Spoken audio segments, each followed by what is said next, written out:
Ortiq bahoda nesi va muddatga bo'lib setishda jazoni shakllanamdi. Savol. Assalomu alaykum ustoz.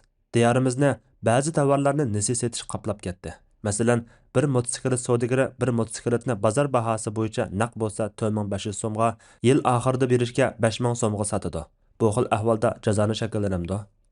Javob. Va alaykum assalom va rahmatullohi va barakatuhu. Barliq hamd sanolar Janobi Allohga bo'lsin. Durud va salomlar payg'ambarimizga, u zotning oila tavobatlariga, ashablariga va u zotga toki qiyomatgacha ergashganlarga bo'lsin. Musulmon kishi bir tovarni naq pul bilan sotib olsami bo'ladi yoki rozilashib pulni kechiktirib nasiy qilib berdiganga so'dlashsami bo'ladi. Nasiy so'dlashganda pulning hammani bir vaqt belgilab shu vaqtda bersami bo'ladi yoki bir qancha qaralda bo'lib bersami bo'ladi.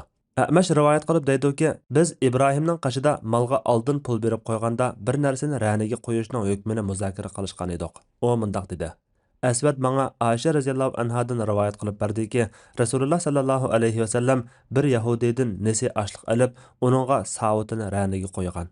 Bu hadis nesi qilib sodlashishning joizligini ko'rsatadi. Shundaqla nesi sodlashganda pulni bir qancha qaralga bo'lib to'lashning joizligini ko'rsatadi. Chunki shar'iy hukm jihatdan bir qaral bekitib nesi setish bilan bir qancha qaral bekitib nesi setishning farqi yo'q. Buning yana bir aniq dalili shuki, Aisha radhiyallohu anha Barira kelib manga xo'jayinim bilan 9 o'qiya oltinni har yilda bir o'qiyadan bo'lib berib, hurlikimni sotib olishga to'xtamlashdim. Shunga menga yordam qilgan bo'lsangiz dedi, degan. Demak, bu hadismi pulni bir qancha qaralga bo'lib, nisi savdo qilishning joizligini ko'rsatadi. Aisha radhiyallohu anha aytadi. Rasululloh sallallohu alayhi vasallam bir yahudiydan nisi ashliq sotib olib, uningga to'mirdan yasalgan savutini raniga qo'ygan.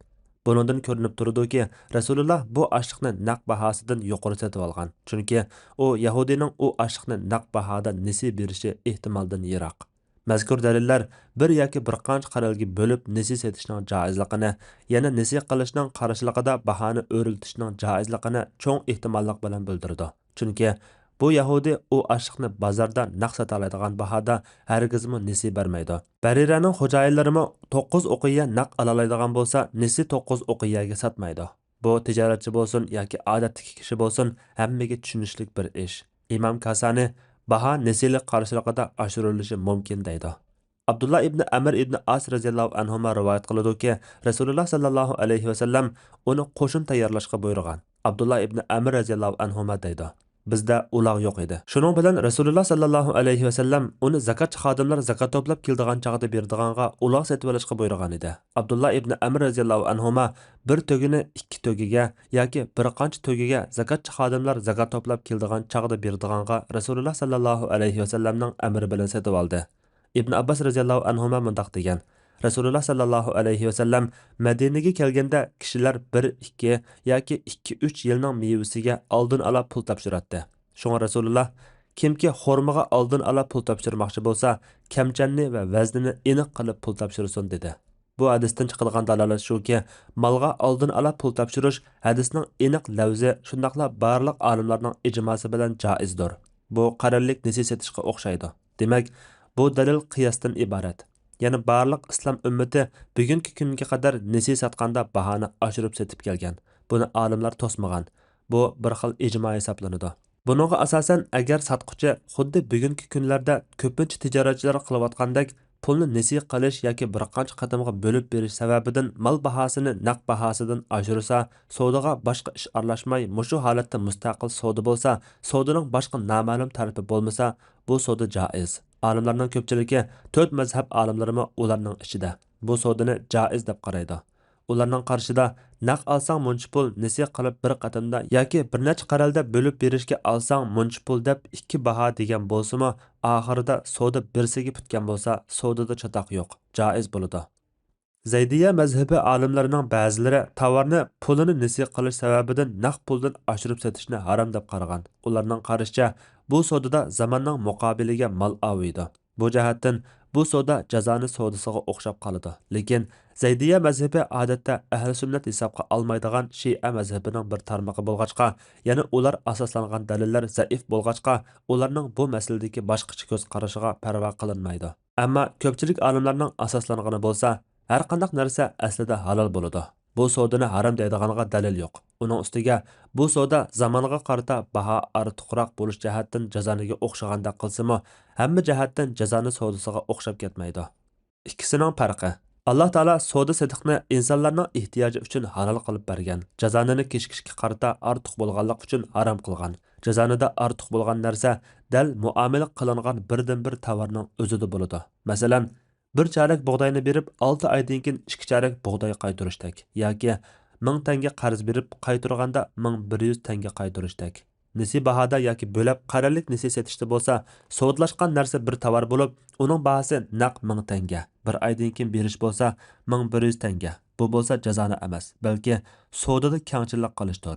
Chunki sotib olg'uchi pul emas, tovar olgan. O'zi bergan tovar turini ortiq qaytarib olmagan. Albatta, atiki go'shtdan bugungi o'pki yaxshi degandek, naq bersa kelajakda beriladigan narsadan yaxshiroq va qimmatliroq bo'ladi. Tovarga beriladigan pul bilan tovarning turi bir bo'lmagandan keyin islom shariati shay'larning tabiatiga taqishib turib olmaydi. Satqıcımı nesi alğucuğa malını nesi yoki qarorlik bo'lib berish sodisi orqali tovar pulidan darhol foydalanolmay qilish jihatdan paydokorlik qilgan bo'ladi. İmam Shavkani mushu masalada maxsus bir risola yozib, uni Shifaul Ilal deb atagan. İmam Shavkani mundaq deydi: Olimlarning ko'pchiligi joizlikni ko'rsatadigan dalillarning umumiga asosan bundaq sodani joiz deb qaragan. Dalillar buni kuchlantirdi. Saudiya Arabiston Jidda shahridagi islom allaridan ko'p olimlar qatnashadigan Islom fiqh akademiyasi 1990-yili ochilgan 6-qurultaydagi 53-numurliq qarorda bu turli sodani joiz deb qaragan. Bu sodada shunga diqqat qilish kerakki, naq olsang muncha, bo'lib berishga olsang muncha degan taqdirda qarshi taraf qaysisiga ma'qul kelganligini belgilamay, bo'ldi qabul qildim deb sodlashsa, bu soda to'g'ri bo'lmaydi. Qaysi turga ma'qul kelganligini aniq deyish kerak. Yana bu sodaga ba'zi mavhumlik aralashib qolsa bo'lmaydi. Masalan, pulni qachon berish, bo'lib berganda har qatimqi o'lishning vaqti, miqdori aniq bo'lish kerak. Bölüp pul berishga putishganda vaqtida berilmasa muncha % o'sim yoki bozor narxi o'sim qatiradi deb shart qilmaslik kerak. Sotib olg'uchi o'lishlarni topshirishda kechikib qolsa, ortiq pul to'lasa bo'lmaydi. Burun shundoq to'ltishga putisimi bo'lmaydi. Qo'lida pul bor odam pul topshirish vaqti kelganda bermay so'risi bo'lmaydi. Kechikdan deb to'lam to'latishkimi bo'lmaydi. Sotib olg'uchi bir qatimqi o'lish pulni vaqtida berilmagan taqdirda sotquchi qolgan pulni vaqti kelishdan burun bersan deb shart qilsa, sotib olg'uchi rozi bo'lsa bo'ladi. Satqıcının sodadan keyin tovarning igdorchiligini saqlab qolish haqqi yo'q. Lekin satqıcı hamma pulni to'lab bo'lguncha tovar menda turib turdi deb tovarni raniga elib olsa bo'ladi. Alloh eng to'g'risini bilguchidir. Fatvoda doktor Abdul Aziz rahmatulloh. Fatvolar majmuasi 1-tom 144-numurliq fatvo.